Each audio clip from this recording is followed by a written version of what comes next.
Queridos telespectadores, aquí estamos en nuestro bloque Verdadera Justicia, aquí en TV8, junto a María Cecilia Bartolín y a un interesantísimo invitado, que es más que invitado, es de la casa ya. Hola, ¿qué tal amigos? ¿Cómo están? Felices nuevamente poder estar con ustedes. Y sí, efectivamente consideramos a Esteban Silva Cuadra. Él nos viene a hablar un poquitito de en materia internacional, qué es lo que está pasando, pero antes de eso vamos a partir por casa. Sí, pero antes digámosle a nuestros telespectadores que Esteban Silva, fuera de ser comentarista de Hispan TV, de Telesur y de RT en español, es presidente de la Fundación Constituyente 21, entre otras cosas. ¿No es así? Sí. Sociólogo. Sí, ¿qué tal? ¿Cómo estás, Esteban? Bien, Un gusto tenerte gracias por a acá. ustedes por invitarme nuevamente. El programa es suyo, Esteban. Partamos por lo que, por casa, decíamos, un poco hacer una mirada de este nuevo aniversario del 11 de septiembre, esta ruptura eterna, porque no, al menos yo no veo, visión personal, no veo ninguna posibilidad de reconciliación, porque son demasiado antagónicas. Veníamos conversando antes un poco por qué razón, qué pasó, qué hay detrás de toda esta separación tan grande, tan de choque que existe desde esa época hasta ahora.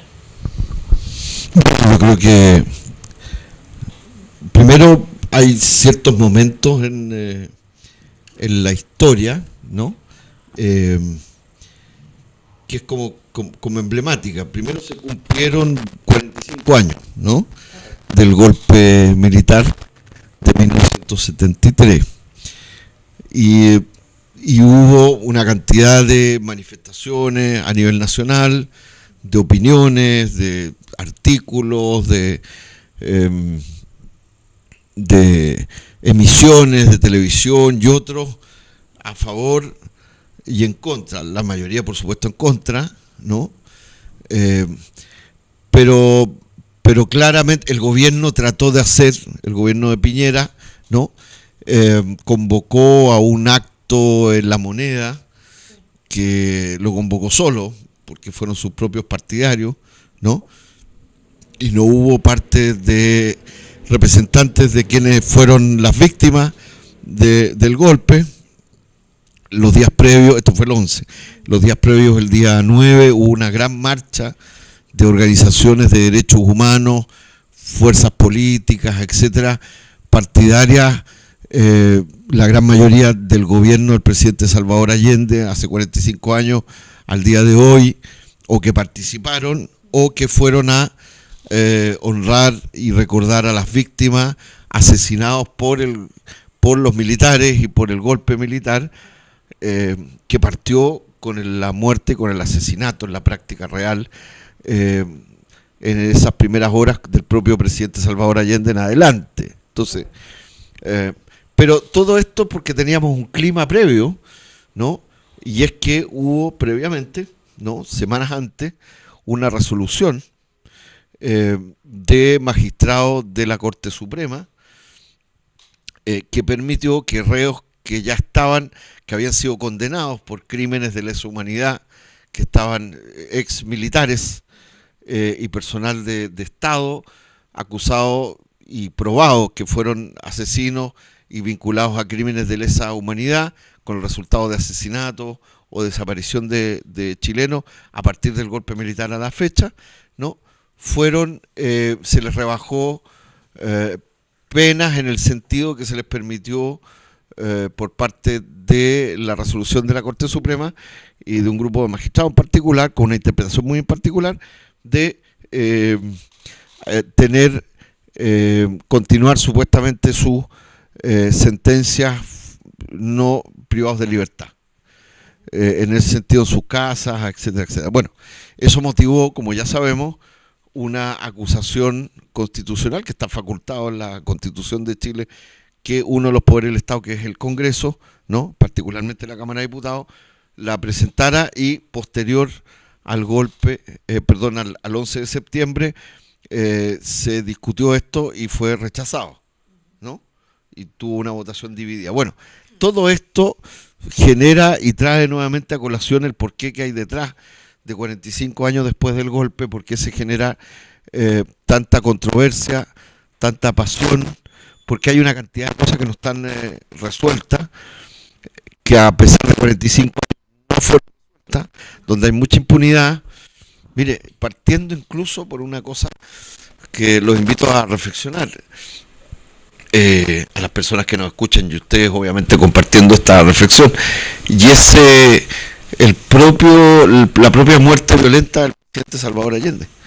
Porque, a ver, la transición chilena, cuando digo transición, es decir, el paso entre la dictadura que duró 17 años, desde el golpe militar, de la Junta Militar de Gobierno, de un régimen cívico-militar que hizo una profunda contrarrevolución económica, social, política, además de atentar contra los derechos humanos, no solo de los partidarios de Allende, sino que los derechos humanos de los trabajadores, de los pobladores, de los campesinos, de exiliar a miles de personas que no pudieron volver y regresar a su patria, etcétera, etcétera, asesinatos, tortura, desapariciones, etcétera, ¿no?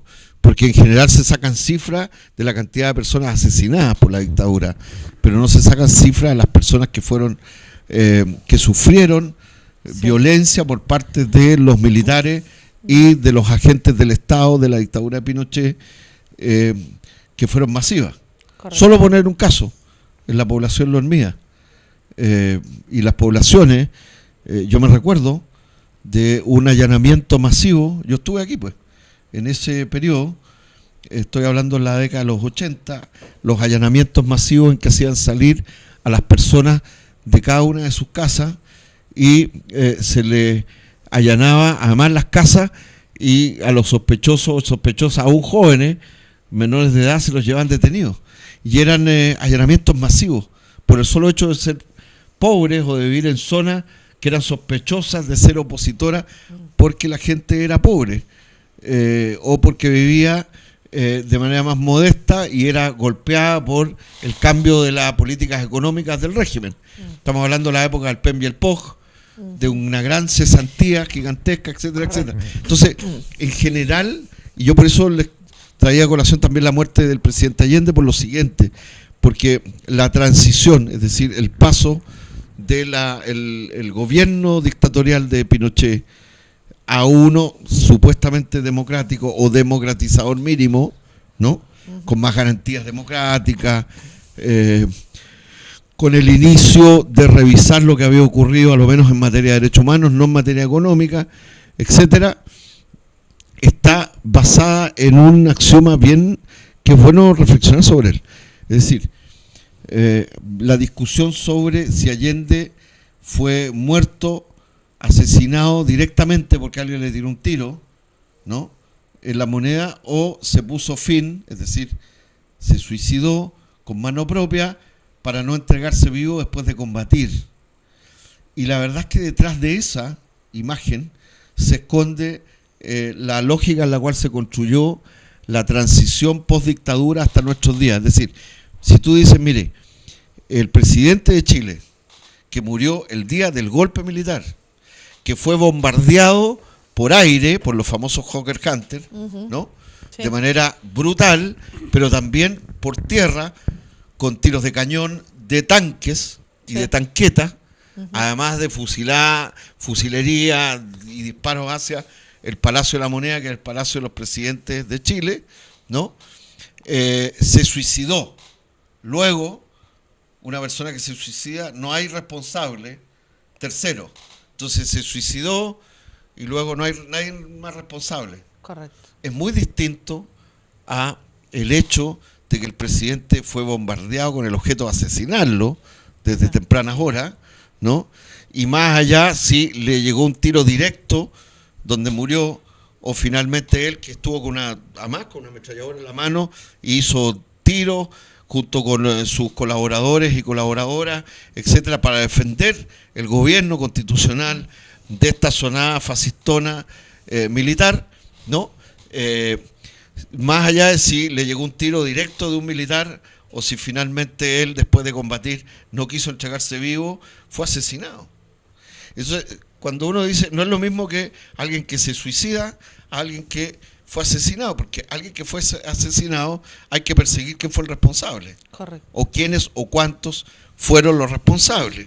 Entonces, detrás del tema de si se suicidó o no, se construyó este basamento cultural de la transición. Es decir, no se suicidó, luego no hay nadie responsable. Y eso tiene varias lecturas. Creó una cultura de impunidad. Es la cultura de la impunidad, pero además es la cultura de decir, o sea, es como decir, mire, es que Allende ese día estaba deprimido. O sea, imagínate, una persona que se va a suicidar es una persona que está bajo depresión. Entonces, como que él a las 7 y algo de la mañana se hubiera despertado deprimido pensando en suicidarse. No, pues. Allende se fue a La Moneda porque era el presidente de Chile, ¿no? Y después fue bombardeado con brutalidad, con estrategia de bombardeo de precisión.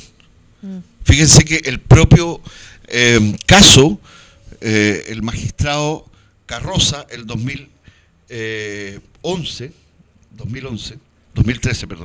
¿no? Abrió por decisión de la Corte Suprema, que lo nombró ministro de Fuero, ¿no? Como juez, abrió un periodo judicial, ¿no? Para que todas las personas que habían sido asesinadas o muertas por violencia o con resultado de muerte por acciones de violencia por parte de agentes del Estado, llámese militares, así para lo concreto, porque el tipo de gorilas tipo DINA, CNI, que algunos eran también civiles, es a posteriori, no es inmediatamente. Claro. Los que perpetraron la mayor cantidad de asesinatos fueron militares, bajo órdenes de oficiales del Ejército de Chile. Correcto. El Ejército de Chile y de las Fuerzas Armadas, de la otra rama de las Fuerzas Armadas. Bueno, eso abrió un procedimiento que permitía que las personas que se sintieran o habían sido o estaban vinculadas, familiares o cercanos o cualquier persona,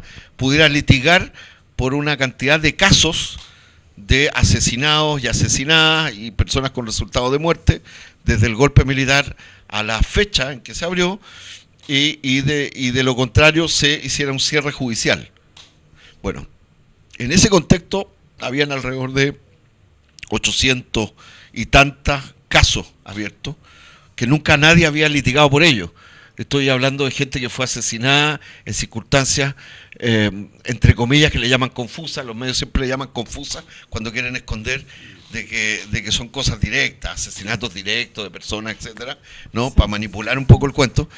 Y una de ellas era el caso de Salvador Allende, porque se había litigado durante la dictadura, se presentó un requerimiento ante la justicia que se declaró durante media hora competente y media hora después se declaró incompetente y lo pasó a fuero militar, es decir, no se atrevieron a ver el caso. Bueno, para ser corto, se abrieron estos procesos, se les dio un tiempo para litigar. Lo digo porque yo fui uno de los litigantes, uno de los querellantes del caso de la muerte por asesinato del presidente Salvador Allende, junto con un grupo de personas, y estuvimos durante prácticamente 3 años como querellantes en el caso del asesinato del presidente Allende. Y bueno, no quiero extenderme en esto, pero pedimos una cantidad de gestiones, de personas que declararan, acreditamos una cantidad de pruebas increíbles, ¿no? Por de pronto hasta entregamos la lista que la reconstruimos gracias a personal de las Fuerzas Aéreas de aquel entonces que nos hizo llegar la lista de los pilotos que habían bombardeado La Moneda y que el Ministerio de Defensa, los distintos Ministerios de Defensa de la, entre comillas, democracia, hasta esa fecha se habían negado a entregar o a pedirle a las Fuerzas Aéreas. Y la Fuerza Aérea decía que no tenía nómina de los pilotos que habían bombardeado La Moneda y decía que era un secreto, ¿no? Incluso hay algunas cosas insólitas. Yo no sé si las personas que nos ven saben que uno de los que bombardeó La Moneda en una de las escuadrillas de los Hawker Hunters, ¿no? Fue después nombrado por un gobierno democrático, ¿no? Como el gobierno del presidente Eduardo Frei Ruiz-Tagle, ¿no? Que ahora sigue siendo embajador itinerante hacia el Asia de este gobierno, que tiene un subsecretario de redes asistenciales, que fue uno de los cómplices de modificar o a lo menos de bloquear la información y la veracidad sobre la autopsia del asesinato de su propio padre. Correcto. ¿No? El presidente Eduardo Frei Ruiz Tagle. Eduardo Frei Montalva. Bueno, pero en ese gobierno que había socialistas también, y PPD, y etcétera, yo no sé si las personas que nos escuchan saben que se nombró como comandante en jefe de la Fuerza Aérea de Chile, ¿no?, al general Rojas Vander, que fue uno de los pilotos que bombardeó La Moneda con el objeto de asesinar al presidente Salvador Allende. Es decir, la propia democracia, entre comillas, posterior al golpe, el segundo gobierno, el primero fue el presidente Patricio Aylwin, nombra a uno de estos mismos pilotos, ¿no?, como comandante en jefe, que ya había hecho carrera dentro de las Fuerzas Armadas, ¿no?, que bombardeó a el presidente de Chile con el objeto de asesinarlo. Y aquí no pasó nada. Nadie dijo nada, ¿no? Entonces, ¿por qué traje a colación y me extendí un poco en este caso? Porque detrás del caso del asesinato de Salvador Allende y de su muerte violenta, para los que no quieran creer que es un asesinato en el sentido técnico, se esconde la concepción misma de la impunidad y de la manera en que la sociedad chilena y sus élites dominantes son los grandes empresarios y dueños de las empresas y de los medios de producción en este país. Sus élites dominantes me refiero al diario El Mercurio, a la cadena de Copesa, para nombrarlos en concretito, ¿no? Los políticos y políticas, la mayoría son políticos que finalmente no quieren remover estas cosas, etcétera. Esas élites que les gusta el modelo económico que resultó como objetivo de la dictadura hasta el día de hoy, es decir, un modelo donde el capital privado y la propiedad privada está por encima de los derechos de las y los trabajadores, un modelo económico en donde definitivamente hay una minoría que concentra propiedad y utilidad y excedente de las riquezas de Chile y que se basó en la privatización de prácticamente toda nuestra economía nacional, y donde Chile y donde los trabajadores, manuales intelectuales, en todo sentido, ¿no?, unos que se creen más de clase media, que no quieren ser trabajadores, otros finalmente les trabajamos a ellos, ¿no? Todos. Entonces, ese tipo de modelo está basado en esta cultura de la impunidad, en esta lectura histórica, y que yo la simbolizo en el caso del presidente Salvador Allende, porque finalmente, para terminar, a 2 años y medio de litigar, ¿no?, en que pedimos que se exhumara el cadáver del presidente Allende, eso estaba la discusión si se había pegado un tiro con una Kalashnikov, ¿no?, y qué tipo de armamento era, desde a dónde fueron las percusiones, etcétera. Fíjate que llegamos incluso a entregar, ¿no?, los mapas arquitectónicos de La Moneda previo al bombardeo, con el objeto de probar que el tipo de bombardeo por parte de la escuadrilla de los Hawker Hunter, ¿no?, fueron con la precisión de asesinar a Salvador Allende y a sus colaboradores. Porque toda la zona, que ya no es Iguala, si uno visita La Moneda, creo que una vez al año hay el Día del Patrimonio, sí. Eso las personas pueden visitar con la familia en los distintos lugares. Yo los invito a que un día, cuando eso se vuelva a abrir, vayan a La Moneda y pidan ver la zona donde estaba el presidente de Chile que fue asesinado, Salvador Allende, pero ya no es la misma zona, o sea, porque fue de tal manera castigada con bombardeo esa oficina del presidente de Chile que ya no corresponde al mapa que se reconstituye, es distinto. Entonces nosotros incluso entregamos ese mapa arquitectónico y el nuevo a la reconstrucción para probar cómo había sido un bombardeo de precisión. No era un par de bombitas de advertencia. Claro. Entonces, me extendí de esto porque detrás de esta historia dramática, que no es ni más ni menos que la del presidente de Chile, que resultó asesinado, muerto, el Palacio en llamas, miles de personas fueron asesinadas y fueron reprimidas a partir de ese día. Hubo combates pequeños de resistencia en los cordones industriales, en Santiago, se hizo operaciones. En el día de hoy día es 20, ¿qué día estamos? 22, estamos incluso conmemorando, hasta un cura obrero que se llamaba Juan Alsina, que era un trabajador del Hospital San Juan de Dios, que fue detenido porque se quedó allí y que hoy día se conmemora, mañana creo que hay una misa de hecho, y que le pegaron varios balazos, lo sacaron después de detenerlo y lo asesinaron, por nombrar a alguien, porque hay muchos más. Está la historia de Víctor Jara que hemos evocado, etcétera. ¿Este cura fue el que dijo que no quería que lo vendaran? Claro, que quería que lo miraran Quería lo miraran directamente, porque quería perdonar al claro, porque asesino. además la historia es más dramática, y es que se usó a propósito de los curas y de las historias que hay hoy día de abuso, la discusión que vemos en la Iglesia Católica, ¿no? Porque llega otro cura que era capellán del ejército, completamente fascista, a favor del golpe, ¿no? Y que lo va a confesar. Está la historia de sus compañeros, porque todos estos son unos curas catalanes que vinieron de misioneros. Yo me acuerdo muy bien porque leí uno de sus libros de Miguel Jordá, que era un cura que trabajaba todo el tema de la religiosidad popular y que escribió un libro sobre la historia de Juan Alsina Hurtos, como cura catalán, como llegó a misionero, etcétera, fueron compañeros, ¿no? Y recoge de las personas que estuvieron presas con Juan Alsina, ¿no? Que lo llega ya estando preso por los militares, ¿no? Que lo sacan del Hospital San Juan de Dios, donde él era trabajador administrativo, o sea, más que administrativo, si era cura obrero, o sea, el tipo era un trabajador más, y por supuesto además se ensañaron doblemente por saber que era un catalán y que además y lo consideran radical y pro, por supuesto, el gobierno de la Unidad Popular, pero además porque era cura. Entonces relata en la historia Juan Bagá, no es Bagá, perdón, Jordá, Bagá era otro cura, que uno de los que estaba preso relata que lo que le cuenta Juan Alsina, que los habían golpeado mucho, etcétera, previo a que los saquen y los lleven ahí a un puente en el río Mapocho y los asesinen, ¿no? Pero cuenta que llega un cura capellán militar, católico, sacerdote católico, capellán militar, ¿no? Supuestamente a confesarlo.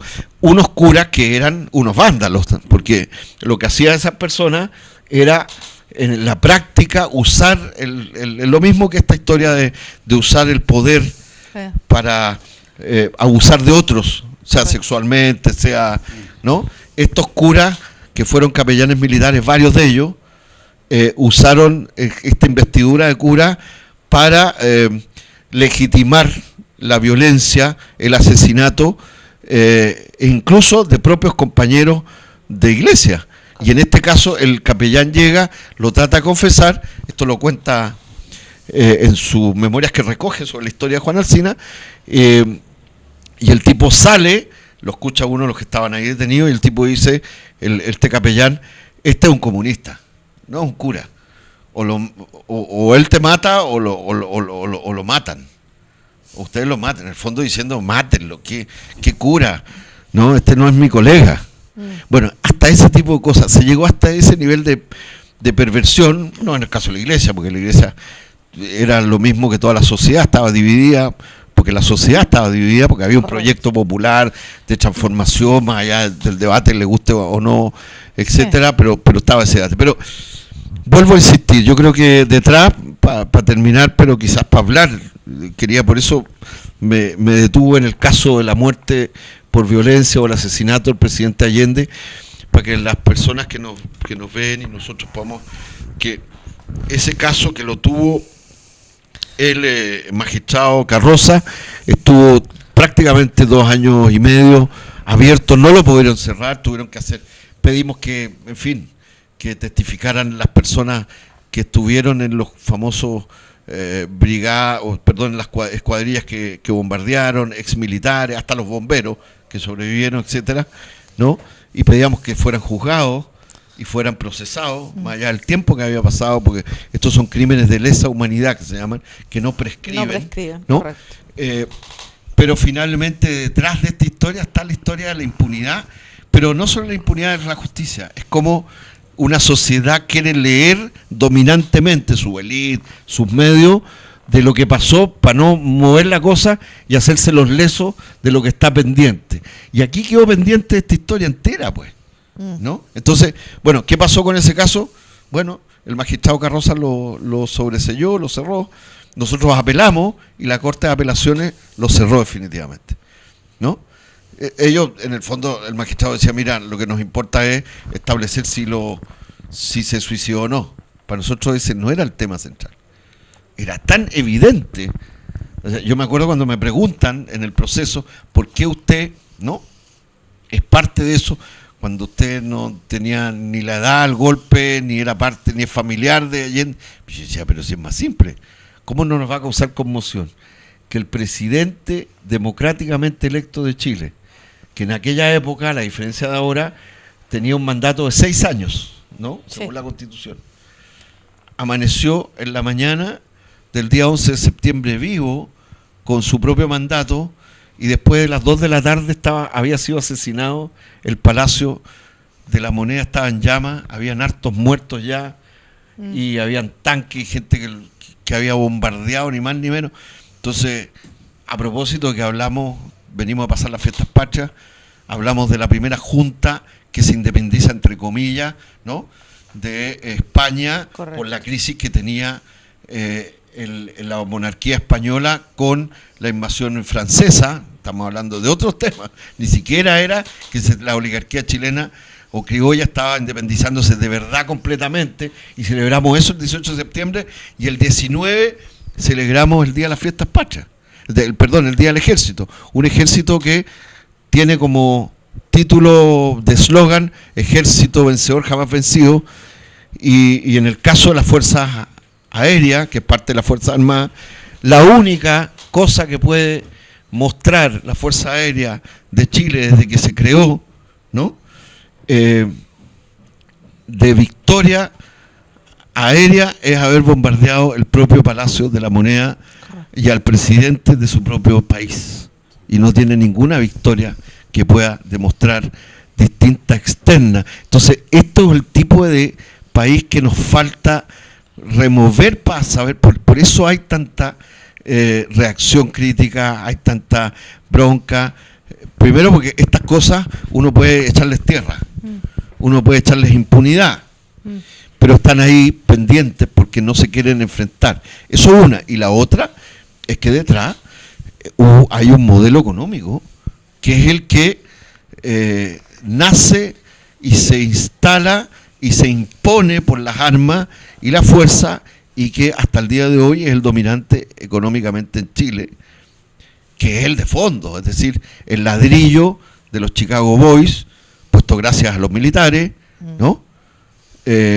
La privatización prácticamente de toda la economía, la entrega de todos nuestros recursos naturales a consorcios internacionales privados, la falta de regulación y la falta de derechos de las y los trabajadores en casi todos los planos, y donde los que tienen plata son las que la llevan, ¿no? Y al final son los que dirigen, son los bonitos, son los que aparecen en el Chile del Sanhattan, en el caso de Santiago, no son los de la Pincoya, de la Pintana, de la Hormiga, no, son los que tienen plata, ¿no?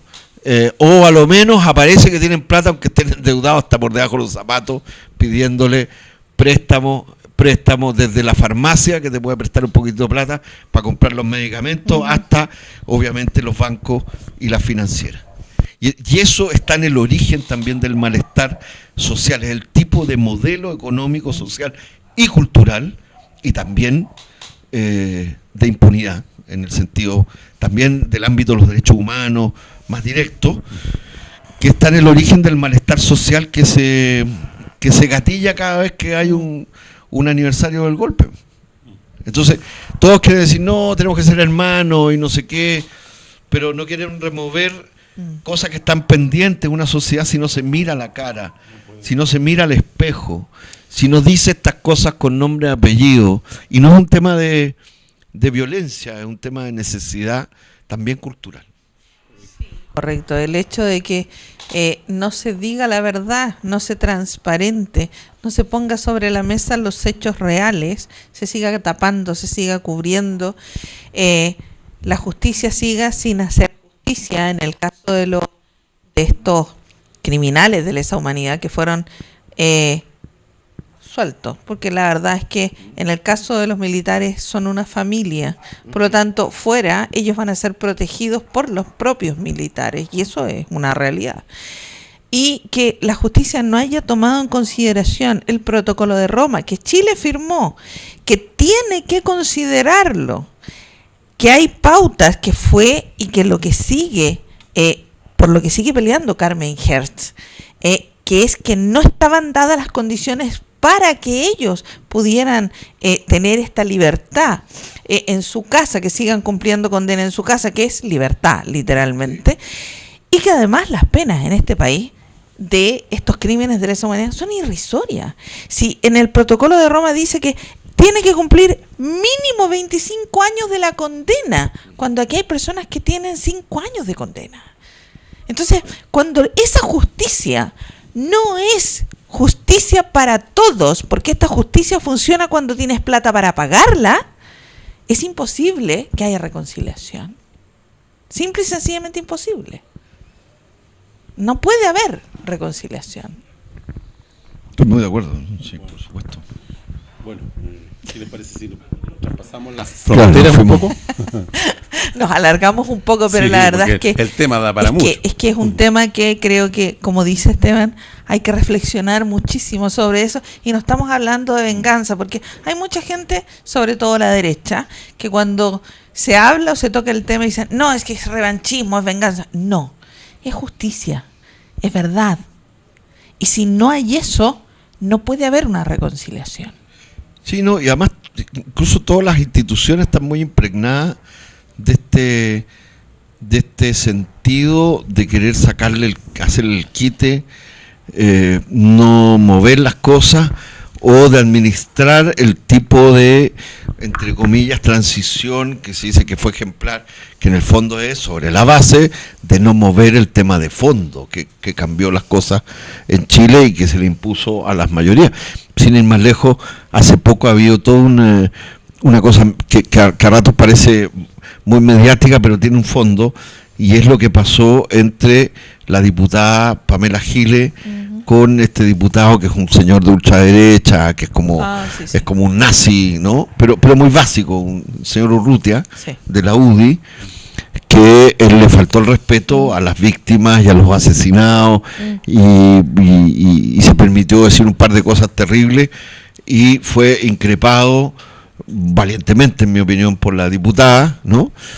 Yo hubiera esperado que le hubieran acompañado más diputados y diputadas, pero bueno, pero lo cuento porque hace poco a ella la Comisión de Ética de la Cámara de Diputadas lo sancionó a él, pero a ella también, claro, porque ella ni más ni menos que lo confrontó por cobarde al tipo, ¿no? Por faltarle el respeto a la memoria de chilenos asesinados, correcto, por las personas que él defiende, el señor Urrutia defiende, ¿no? Y además se lo dijo con la franqueza, y al final termina siendo, ¿no?, también sancionado ella.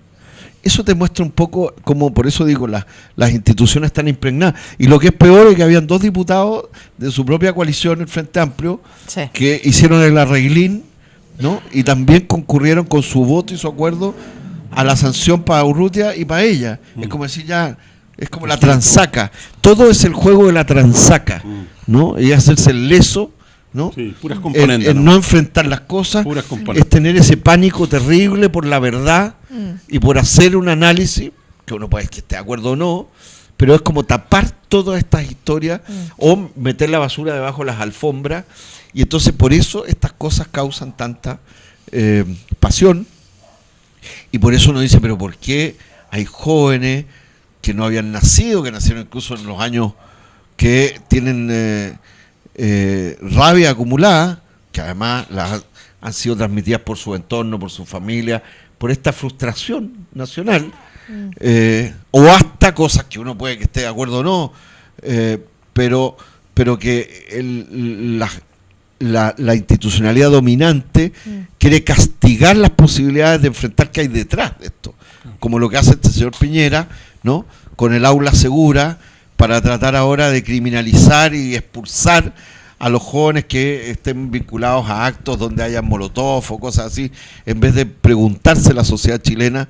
Bueno, la derecha siempre busca el castigo y la manera regulatoria para tratar de, sí. Y además no ver los problemas de fondo que hay, correcto, porque consideran que eso no es práctico y al final no hay que desordenarle el problema a los banqueros y a las grandes empresas, ¿no? Etcétera, pero siempre buscando la lógica del castigo en vez de decir por qué hay una violencia acumulada en la sociedad chilena y entre jóvenes, ¿no? Entre jóvenes y adolescentes de este país, que basta que lo miremos más allá de lo que nos cuente la televisión todos los días.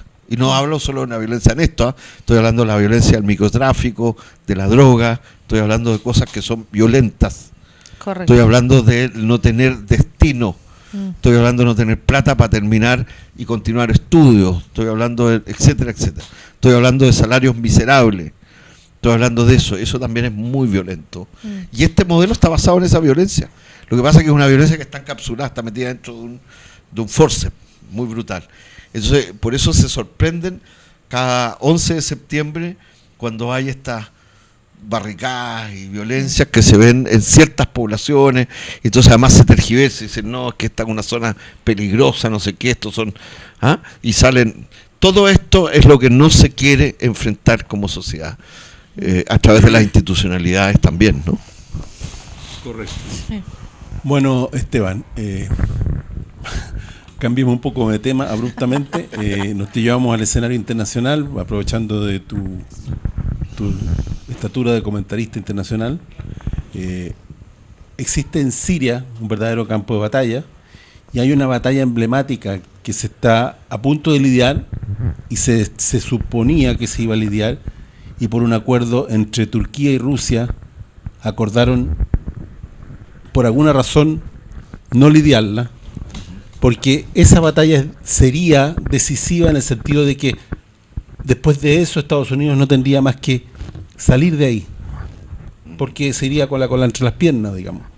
Israel, por otro lado, está envalentonado con el apoyo de Estados Unidos porque quiere seguir bombardeando Siria, supuestos objetivos iraníes, y finalmente Irán.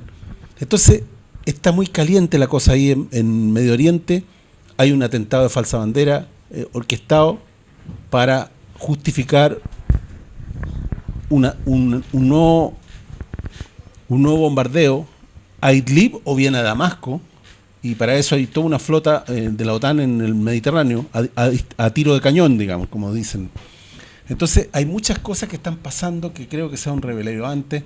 Veníamos comentando también lo de Yemen, que es muy fuerte, sin hablar, para variar, de lo de Palestina. Entonces cuéntanos un poco una visión del panorama general, y también háblanos un poco del atentado que hubo en Irán, que aparentemente podría ser un atentado de falsa bandera, como para eventualmente buscar un detonante de lo que ellos quieren, que es guerra finalmente. Sí, una cosa que tú mencionabas, que yo creo que es importante para tratar de mirar y hacer un análisis de lo que está pasando a nivel global. Y cuando digo tratar de mirar, es tratar de, cuando uno escucha radio o ve la televisión o ve el cable o ingresa a las redes por la vía internet a la información, o luego lee los diarios, yo creo que siempre es importante tratar de problematizar lo que uno lee, escucha, ve, recibe, buscando más información y más puntos de vista. Eso es lo primero, porque por primera vez, probablemente por el desarrollo de la tecnología, de los medios de comunicación, de una cierta globalización hegemónica, digo hegemónica que es dominante, de cómo se lee lo que ocurre en el mundo, hay mucho más mentira que pasa como realidad, que pasa como verdad, y creo que siempre es muy difícil, y es un ejercicio que hay que estar haciendo permanentemente, disculpen que me extienda en eso, para poder hablar de la globalidad y hacer un análisis, porque uno puede encontrar medias verdades o fragmentos de verdades en muchos lugares, y se lo están a veces pasando los grandes medios de comunicación como una verdad, un solo tipo de tema. Entonces, correcto. A ver, segundo, solo para entrar al tema más global, imagínense lo terrible que es, en mi opinión, que el mundo y los medios de comunicación se están guiando hoy día, entre otros, por el Twitter de una persona. O sea, más la política global que representa esa persona, que es el presidente Donald Trump. O sea, te has dado cuenta que estamos expuestos a que aparece el Twitter de este señor diciendo vamos a golpear tal objetivo, Irán es parte del imperio del mal, no sé qué. O sea que la crisis, y eso significa además que se moviliza y hay una crisis en la bolsa de valores norteamericana y en Wall Street, o vamos a poner más sanciones aduaneras a los chinos y sanciones a los rusos, y todo esto aparece en el Twitter de un personaje, en el Twitter, o sea, con muy pocos caracteres, aparte de las locuras que hace, ¿no? Y aparte de las estructuras que tiene detrás. Estoy hablando del Pentágono, estoy hablando, ¿no?, de la Agencia Nacional de Seguridad, de la Central de Inteligencia Norteamericana, que son agencias y estructuras del Estado Federado Norteamericano construidas para operar en todo el mundo. Porque no estamos hablando de que están hechas para Estados Unidos. No, pues esta gente está detrás de las cosas más increíbles y de las crisis y los conflictos que hay en buena parte del mundo. Mira, de hecho, y yendo luego al tema, leí hace poco, pero así con detalle explícito, que Estados Unidos, a través del gobierno norteamericano y de todos sus grupos de poder, estoy hablando del complejo militar industrial que fabrica armas y que significa una parte importante en la economía norteamericana. O sea, este es un país imperialista, imperial, junto con otros aliados, que requiere siempre estar en guerra, sí, para calentar su propia economía, ¿no? Estados Unidos, leía hace poco, con una gran documentación, está en estos momentos en 74 conflictos militares directos o indirectos en el mundo simultáneamente, como aliado de coaliciones, como vendedor de armas, como operador por debajo a través de su agencia, o directamente apoyando o operando militarmente directamente en todos esos puntos del mundo. Y ahí voy entonces a lo que tú señalabas. Uno de estos mayores conflictos es lo que está pasando en Oriente Próximo y Oriente Medio, por ejemplo. Solo antes de ir a lo que acaba de ocurrir en Irán y en Siria, que ha sido uno de los focos centrales de una guerra de gaste gigantesca, de agresión en contra del pueblo sirio, del Estado sirio, que ha costado miles de vidas, ¿no? Y que ha sido operada a través de grupos integristas como el Daesh, el Estado Islámico, ¿no? O al-Nusra, que es uno de los brazos del Estado Islámico, del terrorismo. Supuestamente más moderado. Claro, y que además ha sido entrenado no solo por los norteamericanos, sino por la coalición de la triada imperialista que llaman algunos, que implica también Europa. Correcto. Y particularmente varios de esos países, estoy hablando de Inglaterra, el Reino Unido, sí, Francia, ¿no? Y que además están en muchas de esas zonas del mundo porque tienen intereses económicos y geopolíticos, porque fueron los grandes poderes colonialistas que extrajeron riqueza, que extrajeron, que además extrajeron miles de vidas, ¿no? Porque estamos hablando de genocidios, sí, históricos en la humanidad, desde la trata de esclavos hasta la manera con que han depredado económicamente, correcto, esos países. Estoy hablando del África, estoy hablando del Asia, etcétera. Bueno, por eso digo que esto hay que tenerlo en complejidad, porque si no uno puede leer una noticia o comerse algo como algo puntual. Bueno, y en este caso, ¿no?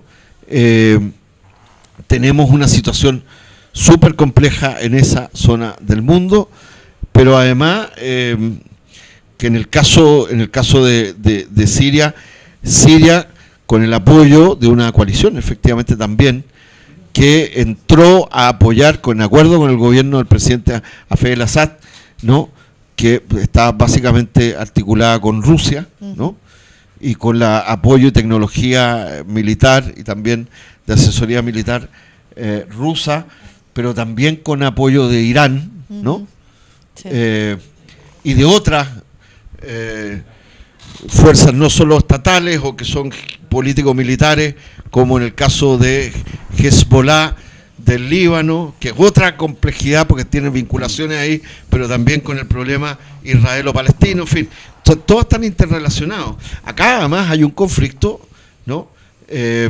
Entre Arabia Saudita, que es el gran aliado de los norteamericanos, y es el aliado de los países del Golfo. Estoy hablando de todos estos países que tienen mucha riqueza porque controlan petróleo y producción de petróleo, como Arabia Saudita, y que son al mismo tiempo los grandes aliados de los norteamericanos y también tácitamente de los israelitas, Sí. a propósito del conflicto israelo-palestino Sí, y el sí. problema árabe en general. Pero, no me voy a meter en eso porque es mucho más complejo, pero que además lideran esta alianza de todo tipo de emiratos, monarquías, feudales, terribles, que nadie dice nada, que es increíble. A propósito, Arabia Saudita encabeza una coalición de aliados, todos estos monárquicos, bajo el apoyo norteamericano e inglés, y está hace 3 años y medio, ¿no? Ha generado miles de víctimas civiles, y no solo militares. Se calcula que hay más de 16.000 muertos ya, ¿no? En Yemen. Y ha bombardeado hospitales. Correcto. Estamos hablando no solo de puertos y de objetivos militares, escuelas, muchos niños asesinados. Hay una situación de crisis humanitaria real ahí, etcétera, y nadie dice nada. Pero no solo nadie dice nada. Yo no sé si usted, hace muy poco, Arabia Saudita, que es un régimen decimonónico, y esto es el aliado del paladín de la democracia, que es Estados Unidos, que habla que está luchando por la democracia, ¿no? Mientras por debajo instala a estos grupos en su favor, obviamente, a estos grupos integristas, radicales, ¿no? Como el Daesh, que es el Estado Islámico, y otros, aunque se le escaparon de las manos hoy día. Sí. Bueno, pero estos que son sus aliados, nadie dice nada. Hace poco, yo no sé si ustedes se recuerdan, en Arabia Saudita se decapitó, Sí. y además con publicidad, públicamente, a una mujer joven, activista de derechos de la mujer, la decapitaron, porque supuestamente, y además, y esto como una charía, como ley oficial, estos son los aliados del occidente democrático que lucha contra el terrorismo supuestamente en esta zona del mundo, y nadie tiene idea de esto. Entonces hay un enredo terrible, pero la verdad es que, en síntesis, en Siria se ha ido estabilizando la situación, y se ha ido expulsando progresivamente, después de mucho drama doloroso, a los sectores extremistas, islamistas, que adversaban al gobierno sirio, con apoyo por detrás de la coalición norteamericana, que además dice que apoya a los moderados y no a los radicales, etcétera. Pero a la vez ahora hay una situación. Entonces, una de las situaciones principales sigue pasando por el rol que juega Irán en esta zona, respecto en la lucha contra el terrorismo, contra estos grupos ultra islamistas, y el rol geopolítico y sus alianzas con los rusos y con otros países de la región. Perdona que te interrumpa. Que explica este atentado, Esteban, que hubo ahora. Pero el tiempo se nos terminó. Sí. Así que si pudieras sintetizar, como para cerrar nomás el tema. No, estamos viviendo un momento muy complejo y difícil, porque hay una arremetida efectivamente imperial, y no es un discurso izquierdista trasnochado, porque el imperialismo, norteamericano y sus aliados, como digo, tiene en 74 puntos del mundo, está involucrado en acciones directas de guerra que cuestan miles de vidas, y que cuestan miles de millones de dólares. Correcto. Y al mismo tiempo este mismo señor que hace estos anuncios por Twitter está involucrado en una guerra comercial con China, ¿no? Y sigue además poniéndole sanciones a Rusia. Y ahora, para que las personas que se quieran reír un poquitito, porque es tragicómico, ¿no? anunció ayer el Departamento de Estado que se va a reunir con Sebastián Piñera el próximo sábado, si no me equivoco, y ambos van a discutir de una estrategia global democrática para el Occidente, que en el fondo es que metan a Chile y al presidente de Chile con este señor que este no muy exitoso escritor que es Roberto Ampuero, que están metidos en una operación anti otros países de América Latina muy virulenta, como el caso de la política contra el gobierno venezolano, ahora con Bolivia, contra Nicaragua, etcétera. Entonces ahora resulta que este señor de Trump va a hacer una alianza con el demócrata Piñera como para tener una política exterior, ¿no?, de defensa de la democracia. Este mismo señor que está poniéndole petardo y dinamita a buena parte del mundo, económica y militarmente hablando. Bueno, queridos telespectadores, yo me despido. Muchas gracias, Esteban, por tu participación. Lamentablemente nos faltó tiempo. El tiempo es así, pero lo vamos a dejar invitado para una próxima Sí, yo vez. encantado, pues sí soy de casa, así que encantado. Muchas gracias, hasta la próxima. Hasta la próxima.